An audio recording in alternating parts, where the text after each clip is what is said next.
अस्सलाम वालेकुम friends, welcome back to my channel. उम्मीद है आप सब खैरियत से होंगे। आज हम जिस टॉपिक पर बात करने जा रहे हैं वो है WB मतलब वर्ल्ड बैंक। सो फ्रेंड्स, अपनी तरफ से मैंने एक छोटी सी कोशिश की है कि किसी भी टॉपिक पे जितना हो सके ब्रीफ और सिंपल वर्ड्स में मैं लेक्चर दूँ ताकि कम टाइम में आप ज़्यादा से ज़्यादा किसी भी टॉपिक को समझ सकें। So let's start our video. WB, W stands for world, B for bank, world bank. अब हम लोगों ने ये देखना है कि जो हमारा प्रीवियस टॉपिक था वो IMF, international monetary fund, world bank उससे थोड़ा बहुत इंटर रिलेटेड है और वो इस तरह की इसमें भी इकोनॉमिक स्टेबिलिटी एक तरह देखी जाए तो उसकी इस्टेब्लिशमेंट के लिए ये वर्ल्ड बैंक बना है और उसमें भी इकोनॉमी और इकोनॉमिक स्टेबिलिटी की ही बात हो रही है। लेकिन थोड़ा सा इन दोनों में डिफरेंस आ जाते हैं। हम लोग जब इस टॉपिक को जैसे जैसे रीड आउट करेंगे तो उसके साथ साथ आप लोग को इसकी समझ आती जाएगी, ठीक है। सबसे पहले हम लोग ये देखते हैं कि वर्ल्ड बैंक इस्टेब्लिश कब हुआ था। So world bank was establish in July 1944 जुलाई में वर्ल्ड बैंक इस्टेब्लिश हुआ था, ठीक है। और वर्ल्ड बैंक का हेडक्वार्टर कहाँ पर है, वो है वाशिंगटन DC में। अब वर्ल्ड बैंक में की मेंबर कंट्रीज़ कितनी हैं, मतलब कितनी कंट्रीज़ जो हैं वो इसकी मेंबर्स हैं वर्ल्ड बैंक की, तो वो कितनी है 189, ठीक है। अब थोड़ा सा हम लोग आएंगे वर्ल्ड बैंक के बैकग्राउंड की तरफ। मैं फ्रेंड्स ये कोशिश कर रही हूँ कि इसको बिल्कुल ही ब्रीफ कर लूँ ताकि बस आप लोग इसकी डेट, हेडक्वार्टर, इसके मेंबर कंट्रीज़, इसका बैकग्राउंड और इसकी जो टू द पॉइंट जो बात है इसके ऑब्जेक्टिव्स की वो मैं आपको बता सकूँ, ठीक है। सो इस्टेब्लिश कब हुआ था, जुलाई 1944 में। इसका हेडक्वार्टर वाशिंगटन DC में, मेंबर कंट्रीज 189। बैकग्राउंड को अगर हम लोग देखें फ्रेंड्स तो वर्ल्ड वार 2 जो दूसरी जंगी असीम थी उसमें बुरी तरह नाकामी जिन कंट्रीज़ को जिनका सामना करना पड़ा that was Europe and Japan. Japan और यूरोप ऐसी कंट्रीज़ थी जिनको बहुत ज़्यादा नुकसान पहुंचा था। और इसमें अगर हम वर्ल्ड बैंक की बात करें तो इसको बेसिकली इस्टेब्लिश इसलिए किया था ताकि दोबारा से तामीर किया जा सके यूरोप को और जापान को, क्योंकि दूसरी जंग अज़ीम में उनको बहुत ज़्यादा नुकसान का सामना करना पड़ा, ठीक है। अब अगर हम बात करें इसकी ऑब्जेक्टिव्स की वर्ल्ड बैंक की, तो सबसे पहला क्या है, to promote long term economic development and poverty reduction. World bank का बेसिक काम यही था गुर्बत की कमी या गुर्बत का ख़ात्मा, ठीक है। और लॉन्ग टर्म के लिए ऐसी इकोनॉमिक डेवलपमेंट की जाए जिसके लिए मुख्तलिफ़ टेक्निकल कुछ टेक्निक्स ऐसी अपनाई जाए, कुछ फाइनेंशियल सपोर्ट किया जाए जिसकी वजह से कंट्रीज़ जो है वो इम्प्लीमेंट करे कोई ऐसे प्रोजेक्ट्स जैसे बिल्डिंग स्कूल्स हो गए, वाटर की प्रोविज़न होगी, इलेक्ट्रिसिटी की हो गई, और जो इस किस्म की बीमारियां हैं उनके ख़िलाफ़ फ़ाइट किया जा सके।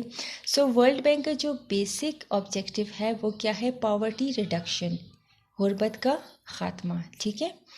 अब हम आगे जाते हैं इसके नेक्स्ट ऑब्जेक्टिव की तरफ, एंड प्रोटेक्टिंग एनवायरनमेंट, और इसके साथ साथ माहौल की तहफ़्फ़ुज़ की भी।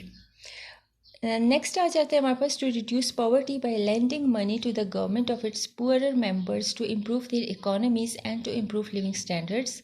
जो इसकी मेंबर कंट्रीज़ हैं 189, इसमें जो पुअरर कंट्रीज़ हैं मतलब जितने भी ऐसी कंट्रीज़ हैं ना जो कि गरीब हैं और उनको ज़रूरत है तो उनको पैसा दिया जाए, ठीक है, ताकि उस पैसे की मद में वो क्या कर सके कि अपनी इकोनॉमी को बेहतर बनाए और अपने लिविंग स्टैंडर्ड को उसके ज़रिए बेहतर बना सके, ठीक है।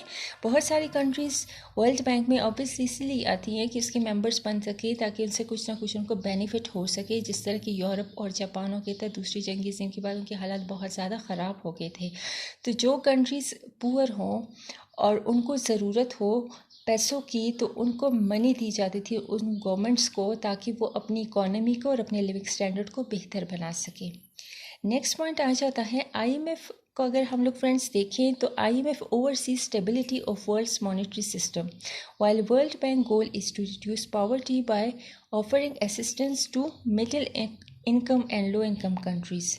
अगर हम लोग देखें IMF की बात अगर हम करें तो वो ओवरऑल किस चीज़ को देखता है, stability of world's monetary system, जो जितने भी मतलब पूरी दुनिया की जो मॉनेटरी सिस्टम है उसको स्टेबलाइज करता है, वो इस चीज़ पर नज़रसानी करता है, ठीक है। और अगर हम लोग वर्ल्ड बैंक की बात करें तो वर्ल्ड बैंक का मकसद क्या है, इज़ टू रिड्यूस पॉवर्टी, कि वो गुर्बत का ख़ात्मा करे, गुर्बत में कमी लेके आए बाय ऑफरिंग कैसे assistance to middle income and low income countries, ताकि वो किस तरीके से, ताकि वो ऑफ़र करे मदद, वो हेल्प करे मिडिल इनकम जिनकी आमदन इतनी ज़्यादा ना हो, लो इनकम कंट्रीज़ जो हमारी हैं उनको, और जो बिल्कुल ही गरीब ममालिक हों और जो उनसे थोड़े से बेहतर हो लेकिन वो भी पुअर कंट्रीज़ में आते हैं, उनकी इनकम इतनी हो तो उनकी हेल्प कर सके, ठीक है।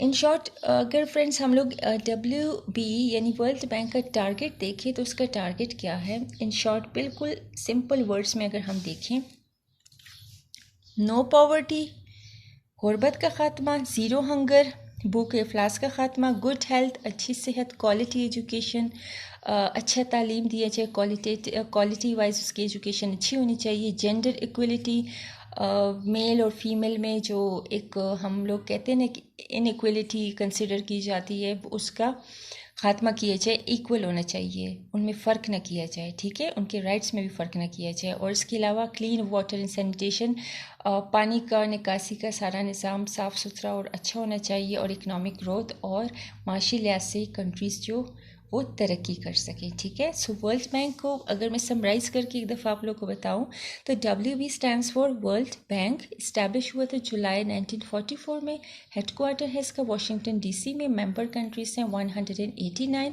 बैकग्राउंड अगर इसका देखें कि why world bank was establish, तो उसमें हम यही कहेंगे कि to rebuild Europe and Japan after world war 2। Japan और यूरोप के जो हालात थे वो दूसरी जंग अज़ीम के बाद बहुत ज़्यादा ख़राब हो गए थे, बहुत ज़्यादा, तो उसको रीबिल्ड करने के लिए वर्ल्ड बैंक को तश्कील दिया गया, ठीक है। और इसके ऑब्जेक्टिव्स में जो मेन बात है वो ये है कि नो पॉवर्टी यानी पॉवर्टी की रिडक्शन की जाए, पॉवर्टी को ख़त्म किया जाए, ज़ीरो हंगर हो, गुड हेल्थ हो, क्वालिटी एजुकेशन हो, जेंडर इक्वलिटी हो, और क्लीन वाटर एंड सैनिटेशन हो, एंड इकनॉमिक ग्रोथ हो। बहुत ईजी टॉपिक है फ्रेंड्स, इसके ज़्यादा डिटेल्स में जाने की ज़रूरत नहीं है। और अगर किसी भी टॉपिक पे अगर आप थोड़ा सा इसका देखें ना कि आपके माइंड में हो, MCQs में भी, ये आपके लिए हेल्पफुल रहेगा।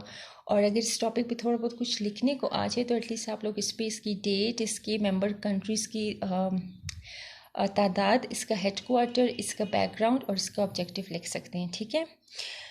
सो ये था आज का हमारा टॉपिक फ्रेंड्स। अगर आपको ये वीडियो हेल्पफुल लगी हो तो प्लीज़ कमेंट बॉक्स में लाजमी कमेंट कीजिएगा, और मेरी इस वीडियो को लाइक कीजिएगा एंड सब्सक्राइब कीजिएगा, ताकि मेरी हर आने वाली वीडियो की नोटिफिकेशन आपको मिलती रहे, ठीक है। अपना ढेर सारा ख्याल रखिएगा, मिलते हैं नेक्स्ट वीडियो में एक न्यू टॉपिक के साथ, तब तक के लिए अल्लाह हाफिज़।